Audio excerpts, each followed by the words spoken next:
Glad I asked. Hey guys, we're hanging out with Lynita today, and I was making sure I said her name wrong, or right, not wrong, because everybody says my name wrong too. I get Tamara.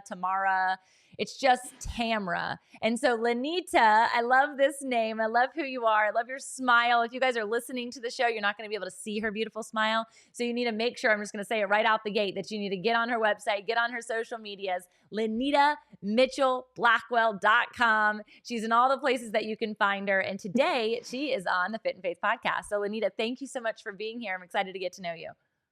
Tamara, thank you so much for having me. I appreciate you.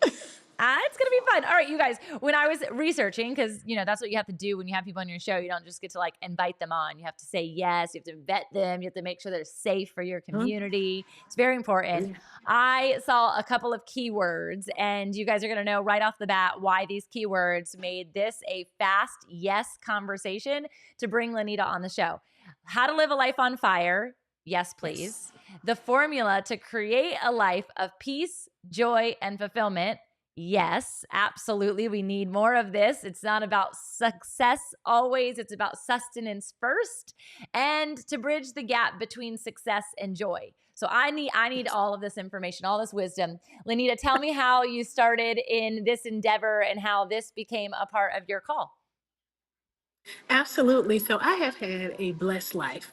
I was raised in a beautiful home and community with family and friends who taught me what they knew, which is when you work hard, you will be successful and you'll live happily ever after. Now, I also had, right? Now, I also have a strong faith-based background as well. I'm a fifth generation PK. So God Wow. was, oh yeah, oh yeah. And I'm married to a preacher too. Wow. Oh my gosh, so cool. Oh, yeah. So God was always present, always there. And I was very blessed that my first encounter with Jesus was actually in the fourth grade. So I always knew he was there, always present in my life, right? So when I was working hard, I knew that was for the glory, right? So I was never confused about that.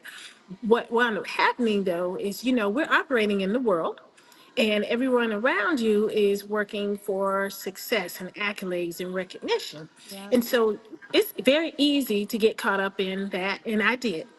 And it wasn't that I didn't feel loved and appreciated, right? It was just that that's what I was surrounded by. Sure. And so I did a lot of things so that I could fit in, staying up late, getting up early so that there were some days actually where I was not sleeping at all, Mm. saying yes to projects that, although they were positive, were not necessarily aligned with my purpose and the calling that I knew was on my life. And just taking on things that were not mine and learning the hard way that I have access, just like everybody else, to God. And so taking on other people's stuff, their past was not beneficial to them or to me. But it was not until my health started to fail that I realized that those platitudes are great to say and realize, but you got to actually put some action behind them. And it wasn't until my daughter found me passed out in the middle of the floor from exhaustion, and Mm. she was only 6 years old at the time, and I was too tired to put my child to bed. Literally, she put her blanket over me and her pillow under my head and said, "Good night, Mama." And the only thing I had strength to do was to say, "Good night, baby." That was when I knew that something had to change. I had to do something different. Wow. Um, but nobody tells you that there is a space between the realization and the implementation of the something different. Oh, that's good And right there. well, yeah, yeah, because everyone makes it seem like it's just this huge aha moment. Life shifts, the thunderclouds part, and then everything is just right. It's And so it's true. yeah, and we see that a lot, particularly when people accept Christ, Yeah, right? Particularly completely. later in life, and they expect everything to be different. What has changed is you. You have Yeah. changed and your Yeah. perspective has changed. But your circumstances are what they are. And you now know that you're not alone as you deal with them. Right. And it Hmm. took me 2 years to make that transition to realize that I was not alone and to get the help that I needed. And so I started working with a performance coach, Reverend Rowena Silvera Beck. Hmm. And we took a long, hard look at my life. And she had me list everything I was involved in. And Tamara, it was 7 pages long, single space. Because Whoa. I was serving on multiple boards. So, Sure. and actually, I was serving as president of 3 different ones at the same time. Oh my. And I know. And for any of you who are listening who think, oh my gosh, that's crazy, I promise you, you are close to that yourselves. Yeah. Because what Rev Ro had me see is, and particularly as women, right? It's not that you're just a mom. You're not Hmm. just a mom. You're carpool, Yeah. and you're the, you're the nutritionist. That's so You're true. also, yeah, you're the stylist and the wardrobe stylist as well, and you are the manicurist. I mean, Yes. Gosh, I love you that. you yeah, you're doing everything, right? Yeah. Yeah. And so some of those things they have to fall off now. Admittedly, when your children are small, you can't just outsource that, Yeah. right? But as they get bigger, they need to be helping Right. around the house. There's no reason for you to be doing dishes. It's true.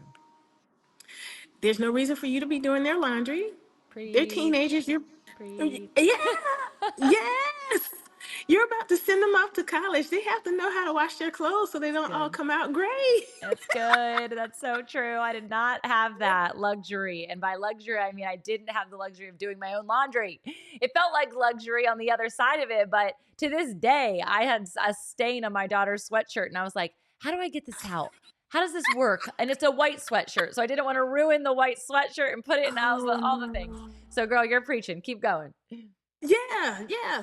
So, once I realized that it took another couple of years to streamline that, to remove things, and to have conversations with my colleagues, some friends, to let them know that I would not be able to be all things to all people anymore Mm, if I was going to be around to see my daughter graduate. Because I went through a series of progressively worse surgeries, because of the amount of stress that I had placed on myself, allowed to be placed on me. I developed stage 4 endometriosis, which is the uncontrolled growth of uterine cells outside of the uterus. Now, for most people, doesn't bother them. Most women don't even know they have endometriosis. I did not fall into that category. Mine was so progressive, it led to a total and complete hysterectomy as well as bowel obstruction. And I still have scar tissue that I live with the complications from that mm, even now. And that was over 10 years ago. wow. So, when I say that priority is being a good mom to my daughter and seeing her off to college, being a good life partner to my husband and growing our ministry, taking care of me so that I can be those things, as well Yeah. as hearing what God has for my life. Yeah. Everything else falls by the wayside, and It's that makes it true. really All those easy. roles are full-time roles as they are, right? Yes. Oh, Shoo. yes. So, Oh, especially yes. in ministry, because when you're in any genre of ministry, especially alongside your husband co-pastoring, whoo, I've got lots of friends in that role, and I pray for you guys. I pray for you often because you're Thank you're you. literally you're literally the therapist or the life coach that you just mentioned, the performance coach. Mhm. You are that person for your entire congregation. Now you can't be, but they think that you are. And Yeah. so there's certain things like holding space for people, like you mentioned, that Mhm. I can't be all things to all people, and for boundaries to be drawn and you to understand that it's okay to say no. And so tell us Mhm. from this impartation, this personal revival, this revelation into the implementation. You said it was like a 2-year kind of becoming journey. That's kind of the language that I use for grace, and also our becoming more like Christ in the process. Yes. Jesus himself was really good at these things that we're mentioning, by the way. He was really good at boundaries. He was really good at time Yes. management. He was really Yes. good at telling people no and telling people yes and telling people not right now. And so when we Yes. mimic him in that way and we become more Christ-like, a lot of times people think we're being selfish, but it's actually not at all, because we can't even operate in our full calling if we are trying to be Yes. all things to all people. Not to mention, you don't even know who you are anymore if you're what they want you to be. Preach. Yes. Like, this is the Yes. identity check, right? The identity check has to Yes. happen. So walk us through kind of a little bit more on behalf of what were some of the things in the lines you additionally had to draw. So the first one was I had to learn to get enough rest. Mm, So those all-nighters, that was a thing of the past. No more of that.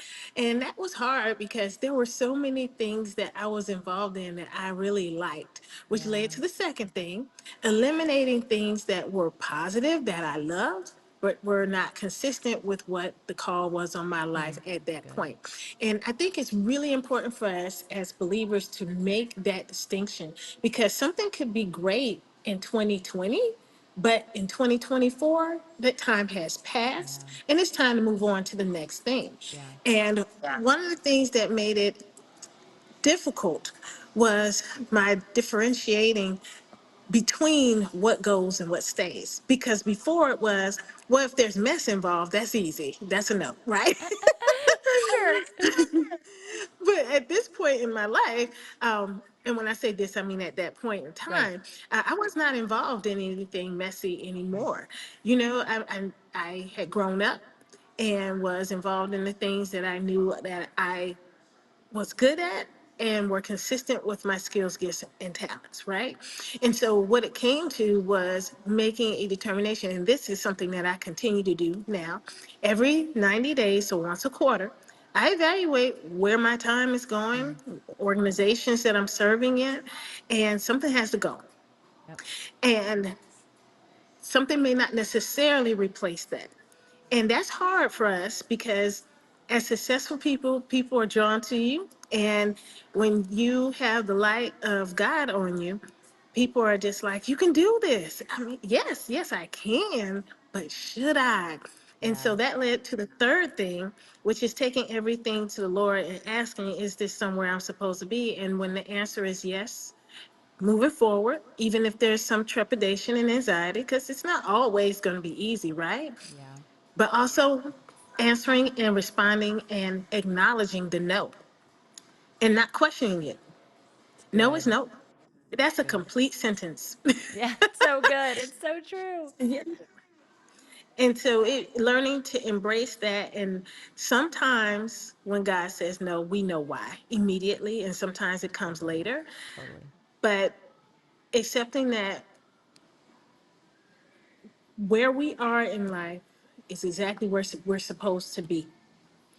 And that those responses are direct responses to what we have asked makes it a lot easier to live with, even when there are consequences. Because, Tamara, everybody who I talked to was not understanding. Yeah, for sure. Yeah, and most people were, I would say 80%, but there were some relationships that had to be severed. I tried really hard not to leave anybody high and dry, training people to Sure. take over for me, giving enough time. That's why it took 2 years. But some organizations just were not trying to hear it. And so I Mm, finally had to just walk away. wow. Yeah. And folks create a narrative Yes. Oh, when, 100% yeah, they do. They want their yeah, storyline to be heard, not the opposite, or not the truth often, right? Not the truth. yes, yes. And I had to be okay with that too. I mean, Yeah. people lied on Jesus. What do I think is about to happen here, right? Yeah. Yeah, completely. So on the Yeah. other side of this 2 year and just like, not that it's over, right? It's a constant pruning. Like you said, every 90 Yes. days, it's like, Lord, what do you want me to release? Because we're only That's making right. way for more of him when we do that. And I think our Yes. natural tendency, especially in American culture, is like more means you're better. More means you're Yes. more important. More means, Yes. oh, now you're worthy because you've got this whole 7-page rap sheet, right? And it's like, actually, Right. none of those titles matter. And none of them are actually going to go on your tombstone, except for likely child of God, wife, mom, right? And so when Right. we think about that, like what really does matter at the end of days, right?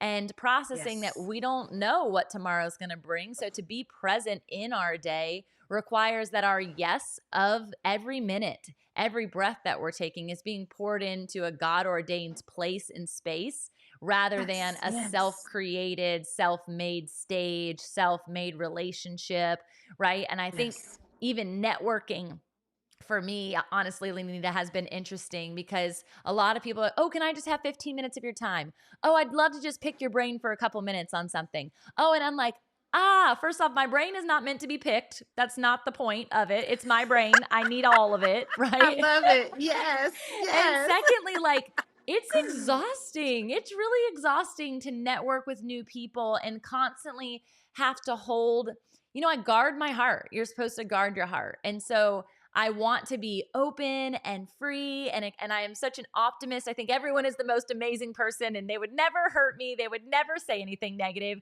We would have the most amazing partnership if we partnered together. And to realize that that's simply not the case for everyone, and having Yes. a spirit of discernment and actually leaning into the Lord on that.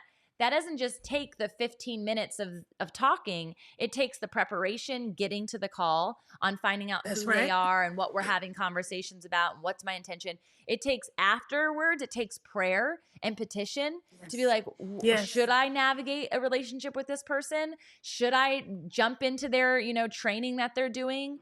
It's a Yes. lot. So I love the way that you're saying that this is a continual pruning process and it's a continual yes to Christ above all things before Yes. a man, a woman, whoever it is that we're having a conversation with. Opportunity, right? Opportunity knocks, they say. That's what they say, but every door isn't supposed to be open. That's right. It's so true.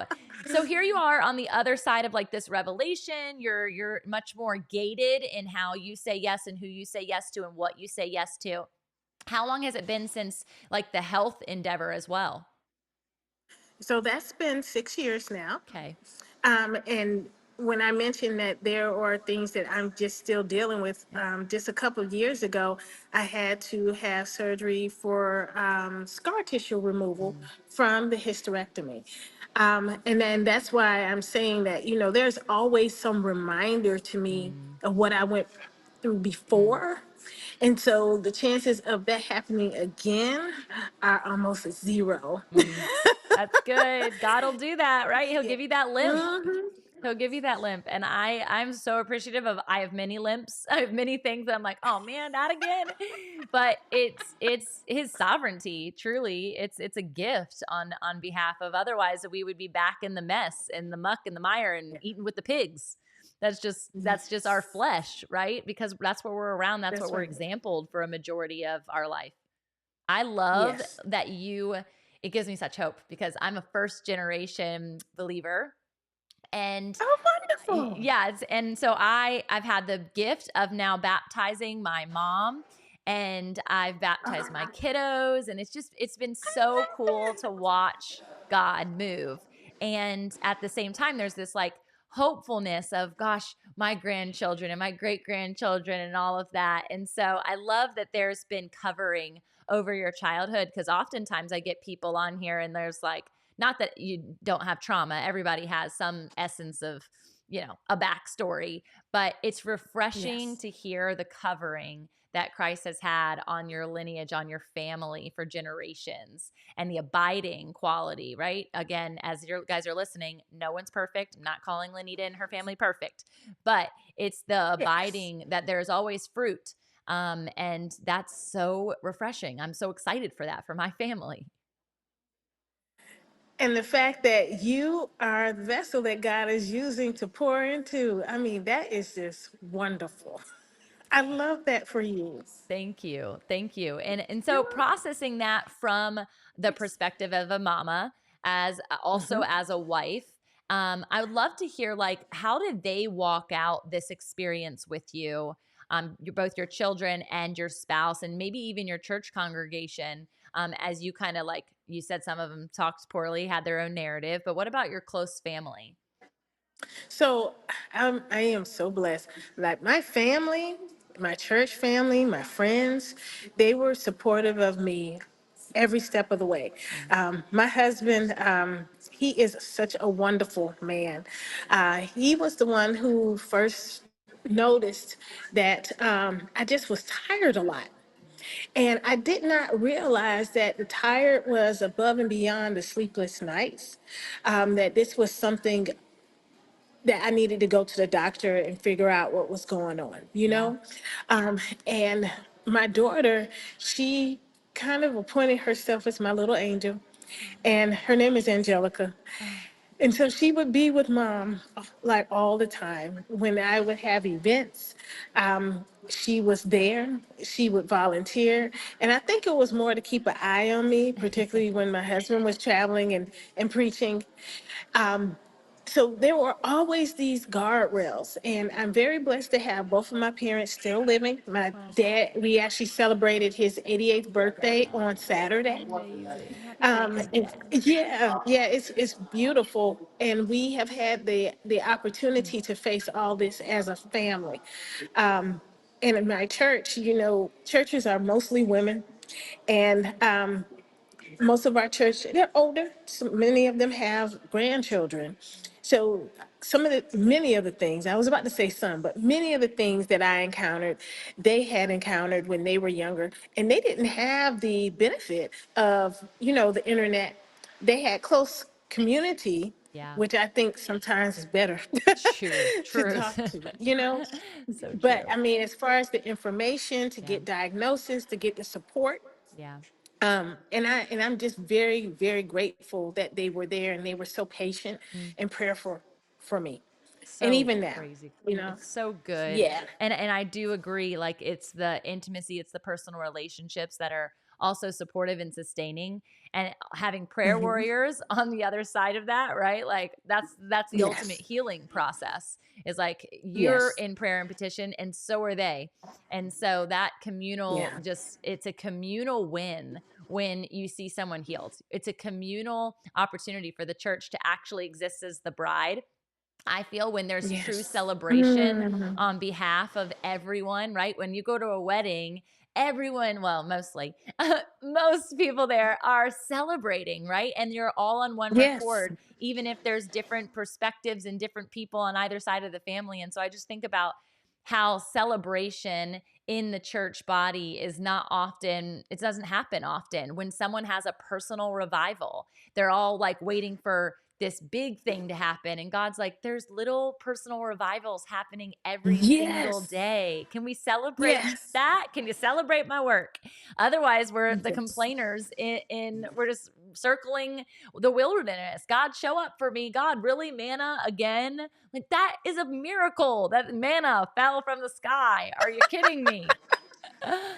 I am trying desperately, not trying, I'm doing, is to just be cognizant of that daily manna and to let it be Yes. proclaimed for other people to take note. A lot of people, especially in the self-help industry, will call it like a daily gratitude practice, right?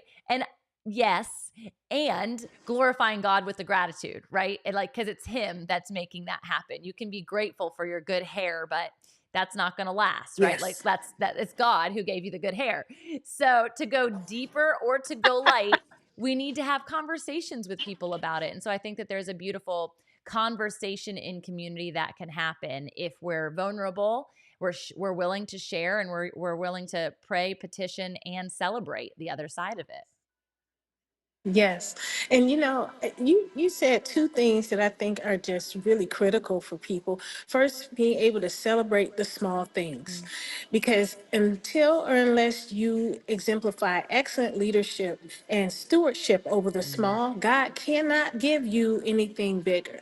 And the reason he can't is because that would make his word a lie, and that is that he loves us. A mm, person who loves you, it does not overburden you, does not give you something that you are not prepared for. And so until you good. exhibit mastery over the small, the big won't come. So Mm. being grateful for the good hair, for the meal in front of you, for the job that even though sometimes it can wear you down, Yeah. you have one. And it's not to say that you don't want more. It's saying that you understand that this is a blessing, that you have it, you appreciate it, you've mastered it, and now you're ready to move on to Mm, the next that's thing. so good. what I think about that, Yeah. as you were saying, was like contentment is not complacency. And I think Yes. it's good to be content, but in my contentment, my desires don't go away. My dreams don't Yes. get smaller because I'm content today, and the vision doesn't change, and the grandiose of that vision on where I am today. It's just really practicing presence and his presence in the Yes. midst of what we're offered, what we're gifted. Absolutely. So let's talk Absolutely. about what you do now, because now you're literally Yes. serving people out of this place, right? Our testimonies Yes. transform us, and then we get to be an agent to help transform others. And so can That's you right. talk to us about like at what point you took that leap of faith to say, okay, I have mastered this enough to now be able to help Mhm. other people in the mastery of creating this life on fire? Absolutely. So, in the process of streamlining my life so that I didn't have all these different roles going, and I was able to get the support that I needed so that I could stay in this space of generosity and love, right? That then meant that there was more space, as you said, for God to expand and to show up. Mm, And so that meant that I now only had two trains running, and that was my law firm, and I practice estate planning, business law, as well as residential real estate, and my speaking business, which also encompasses my books and coaching. And my coaching is intuitive business coaching. So, with those two tracks, I'm able to help people and to serve them as they need. So I can real time just be present. mm, Now, I know a lot of people are, I don't even know if a lot of people really even understand what that means, because we are taught to always be on the ready with the next response, with whatever is coming next. But we're not really taught to appreciate right now. mm, That this time that you and I are together, this is mhm, the only time that matters, mhm, because without it, tomorrow can't come. Not that it won't, but it can't, because I have not done what is necessary to mm, prepare for mm, that time. So, mm, with that being my understanding of the way that I now move, I'm able to work with my clients to give them the best service possible. I'm able to work with them to look at not just what they've come to me for in this moment, but what God is speaking to me about them, and to hear his voice and not shut it down. Because that's another thing as believers. We come into these workspaces and these corporate spaces, and we're basically told to put our put our spirit on mute, yeah, for that sure. there's no space for that here. And I can tell you right now that that is absolutely not the case. God belongs everywhere. Now, are we necessarily evangelizing everywhere we go? Not verbally, no, but the way that we live and the way that we treat people and love them, Good. absolutely. Because that's Good. really the way that you're going to bring people in. And the Yeah. first way that you do that is to be fully and completely present in the moment so that they know that they are loved. And they know that that love is not you as an individual. So it's not just me, Lanita, but the God that is within that is showing up. I loved that. You said a couple things that I was like, okay, I'm writing it down. Oftentimes I'm just like here and try not to write because I get all the show notes afterwards. But practicing presence is preparing for tomorrow. I thought, whoa, Yeah. that's so good. My pastor often says that like he doesn't have to prepare for a speaking engagement. And I'm learning this more and more that like my early, like super early preparation always gets wrecked. The Lord's always like, yeah, you're not talking about that. I love you. I appreciate you. I'm so glad you spent time with me in the word about that thing, but that's not what they need to hear. That's what you wanted to say. Yes. Right. And so Yes. he always says that, like, you don't need to prepare for something you've been prepared for. And I'm like, That's right. that's so good. So that was amazing. And then also the element of like not muting your spirit. Don't mute your spirit. I listened to, oh gosh, Miles Monroe. And he talks so much about the difference between answering to our flesh and our will versus answering to our Yes. spirit, and like the predominant power that our flesh can have over our spirit when that's what we're feeding. If we're constantly feeding our flesh versus feeding our spirit, it's going to be evident. And so the final piece Yes. as people are listening is to understand that you don't have to, even though we're on a podcast and we're talking. I actually just did a 3-day fast on consecrating my words and just really being super mindful of what was coming out of my mouth. I was also with 4 children for 4 days, so that was extra hard. But Oh, wow. processing that is like if we realize that it's so much less about what comes out of our mouth, though our words can speak life and speak death, but more about what if today you were quiet? What if today you didn't have an opportunity to speak? What would people say about your life? How are you leading in love? How are you showcasing joy? It's not always about like throwing the Bible at people or I have a verse for you, though I love those things. People who are far from God don't receive those things. And so Yes. we have to be in the generosity power. Like you said, you're such a giving person. Generosity is not a common worldly practice. So if we are practicing generosity, they're like, "What? Why are you giving this to me? What's your agenda?" Yes. Right? And you're like, "Nothing. Yes. You just need to know that God loves you. God told me, highlighted you to me, and I just wanted you to have it." And it'll wreck people, y'all. It will really wreck people. But if we aren't doing what you said at the beginning, practicing presence, we're going to zoom right by that person who has tears in their eyes and they're checking you out at the counter. You're going to zoom right by the homeless person. You're going to zoom right by all of the people. And it's not even just the least of these, it's all of us. We all need Yes. to be reminded that God sees us and he loves us. And so I just think it's so imperative for us to not just look to humanity as something that can serve you, right? He came not to be served, but to serve. And that is our Yes. intention as disciples, as Christ followers. That's right. That's exactly right. So you've had so many microphones in front of you. You've had so many stages presented to you. When you Yeah. are on the mic or somebody invites you for a keynote, obviously knowing that God's going to show up some amazing way, Holy Spirit will guide. What are some of the main things that people are requiring or requesting, saying, "Hey, can you talk about this because our congregation or our community or our business or our execs need this"? What are some of the things that like you've fallen into as a kind of a repetition that people need?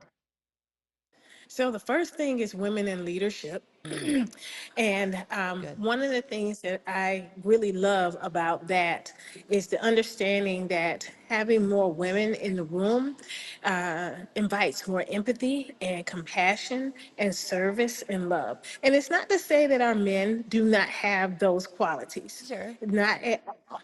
I'm married to a great man who checks all of those boxes.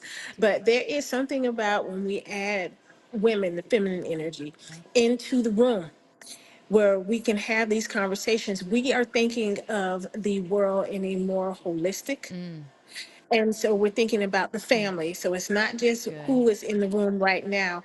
We're thinking about the impact of whatever is about to have on our children, Good. how it's going to impact how we navigate our homes in our communities, how we're serving our church. There are just certain conversations. If any of you have been to a zoning meeting, and the people who come to the mic, I have been in there in the capacity of a community member, and I've been there in the capacity of an attorney representing interests. And how we speak in those two different ways is very different. When Mm, I'm there as a community member, I'm talking about how whatever they're trying to do, like they were trying to put a liquor store on the corner in our neighborhood, and I'm just like, first of all, it's new. within like 300 feet of the school, so that's a big no, Oh, right? wow. Yeah, exactly. And I had the whole list of how this does not exemplify or edify the community So good. at all, Mm, right? Then it was even preparing for that meeting. I went to not just my neighbors, but I went to the churches that were all around. And I was like, Pastors, I need y'all to show up strong and hard. And so they good. did, Good. right? Mm, Whereas when I'm coming in the capacity of an attorney in somebody's interest, that's the only reason that I'm there. yeah. It's good. And we do not give enough credit, I think, to how we are leading without the title. Mm, Because when I was showing up just as a member of the community, as a Yeah. mom, as a wife, right? I didn't have a title. I was just Lanita. Sure. But I was able to mobilize a lot of people because I was there for love. Mm, that's And so good. yeah, I was there for love. Hmm. For what I felt that God had placed in my heart was in the best interest of all involved, not just the person who owned the organization that wanted to put the liquor store there. That's Right. just thinking about that still just like burns my biscuit. You're like, who are you? Where do you live? Who raised you? Where's your mama? I'm I gonna mean, tell on really. you. Exactly. The second thing that has just been more recent Yeah. is allyship with men. Mm. Specifically, I just actually did an engagement on Friday night with Comcast. I was a panelist on how men can be allies, excuse me, and more supportive in mentorship for women Wow. in corporate. But I expanded the conversation to be this is more than just upward trajectory at work, right? This is also helping get them on boards. This is also Mm. diversifying the pipeline for your vendors and who provides services to your organization. We don't necessarily think of those things, but again, this is why we have to have women in the room to have these conversations because it started very narrow and then it grew. Yeah. That's so Yeah. powerful. Yeah, and these are like those, even just the two of those topics aren't something that's commonplace. I've definitely have Mm-mm. never heard of anybody talking about allyship between men and women in that context. Now I have a lot, and my husband and I talk about this often. I have a lot of male mentors because I don't see a lot of women doing or blazing a trail in the location that I want to go, in the direction I want to go. And I Yeah. think that that's a very big problem for women on the rise in the marketplace. And I think it's Yes. important for us to have open conversations and to be helping those behind us. But it's also knowing that the men who have poured into me have been such agents for growth for me. And yet I don't want to stay limited to I can only learn or only the guys have the right answers, right? I That's found right. the wisdom really is there's so much wisdom that has, like you said, encompasses the totality of me as a human, of my family for generations, that men just they're like, what's your numbers? Like they're like so, Yeah, and it's not exactly. bad. They help me so much, but the totality of our human experience, of our spirit, is what's way more important. And not the priority to a majority of men. And I'll just say majority Right. because we know our men are amazing, and they are. That's right. That's right. Yeah. And then the last, Yeah. which is the thing that brought us together, is how to live a life full of peace, joy, and fulfillment, Yes. and really defining what that looks like Mm, to you. Because I know what that looks like for me, and it's living an excellent life instead of a perfect one. that's it. The difference, yeah, and the difference being perfection. If you look at the definition, it's meeting or exceeding standards. And who set those standards? Because I know I Mm, didn't. Because if I had, I wouldn't have been so hard on myself, and maybe I mm. wouldn't have had a lot of the health issues that I've had. Yeah, that's so good. Yeah, and so now I'm looking at a life of excellence, which has grace built in. Yes. And so that means that no matter what goal I've set, I know that there has to be some flexibility and some room for change. Yeah. Because when I set a path for myself, I've prayed over it. I've asked God if this is the right thing to do. But things might need to shift depending on who I am sitting in front of at that moment. Just like you were talking about, we can't just blaze past people when we see that they're in need. Yeah. Now, we may not be the person to help them because we might not have the requisite skills to do so, but Right. to just leave them there and not try to do anything, that is not exemplifying love at all. Yeah. Yeah. That's so powerful. One of the things I always talk about, like progression over perfection, right? And you're just constantly in that space. And I think you mentioning that excellence has an air of grace.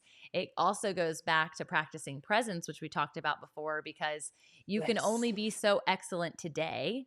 And tomorrow you get to be more excellent because you experienced today in the fullness of what it was being offered.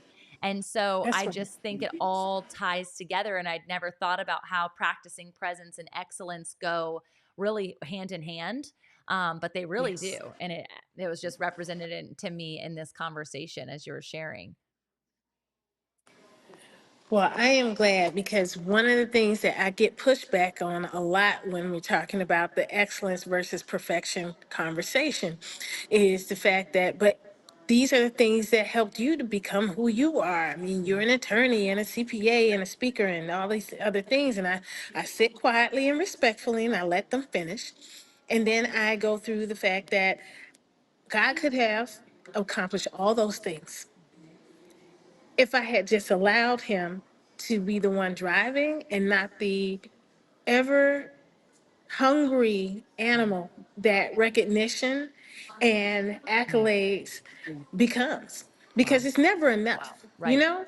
No. You're always feeding the beast. It reminds me of Little Shop of Horrors with that plant, Feed Me Seymour. That's exactly what's going on. And the Yeah. and the plant is feeding off blood, and that's exactly what was happening to me. And I think burnout, especially in entrepreneurship and also in faith. And I say that not in context of like true spirit-led faith, but like faith by works that a lot of people Yes. are still operating out of. Like that's the religious spirit that needs to be broken off of the church and the bride, Oh, because that religious spirit is going to put us into it's already represented that there's burnout, right? Burnout. There's yes. masses of exodus of pastors happening daily. There's mass exodus Yes. of congregations because of something that a pastor or even somebody in their congregation did. The whole, I'm going to air quote because I don't really like to use the language anymore, but church hurt, which is just people hurt. The church did not hurt Understand. you. People in the church hurt you. So God's That's church right. is still perfect and he's coming back for a perfect church. And so understanding that allows people again to operate in grace. But when we are so focused on perfectionism as a religious body rather than excellence as a spiritual body, woo, Yes. let's go. That's where revival happens. Yes, exactly. Yes. And when we revive, we're able to work That's with a it. smile on our face, a real one, not that plaster thing that Yes. many of us learn to do. That is so true. And that is so my story. So, those people listening who've read my book, they know that I am like, I wore the mask and I wore it well, but man, it cost me a lot. And I will say Yeah. the cost of laying my life down for the Lord hurt way less than it did me wearing that mask. And it just is Ooh, the now case. that's a whole word you just said. That's a It whole did. word. It did. His yoke is easy and his burden is light, and his fruit is plentiful. And Mm, everything I was ever going after in my own accord and my own flesh with that plastered smile, whew, I don't even know that person anymore, but I know how she felt. And so this yeah. conversation is for that woman or that man who is living that life now. And I'm just prayerful that it's not falling on deaf ears. It's not falling on closed off hearts, but instead an invitation to know that you can live a life of peace and joy and sustenance. And it's going to be Yes. so rich in the process, so much more rich than, riches of the world provide. Yes. That's right. That's right. Lynita, I know you've got the books and the speaking opportunities. You've got a blog. Where's best for people to find you? What's your favorite social media outlet? Well, so the best place to find me is actually my website, which is, Amazing. as you already called, my LynitaMitchellBlackwell.com, spelled Lynita. And from there, we can connect on every social media. Well, it feels like it, known to man, Yeah. right? So Facebook, Instagram, LinkedIn, let's just connect. It's so good. And your website is so good. You guys have to go check it out because there's so much there and you can really see all these different places that she shows up in the thing that meets you the most, the articles, the features, the blog. It's so great. And girl, you can take a killer photo shoot. You've got some style. Oh my goodness. I'm like, yes to that white suit. Yes to those shoes. And you got to get your hands on her books. I know that they're going to be brilliant because this conversation has been just that. I bless you, friend. I'm so grateful for you. Thank you. I'm so grateful for your husband Thank and your children and just the congregation that has stood at your side, because that is a rare find. And so you you. Yeah. said blessed right out the gate, and surely you are. Thank you. Thank you very much. You're welcome. Thank you so much for being here. You guys, be sure to tune in to all things Lynita Mitchell-Blackwell. I know I am. Bye.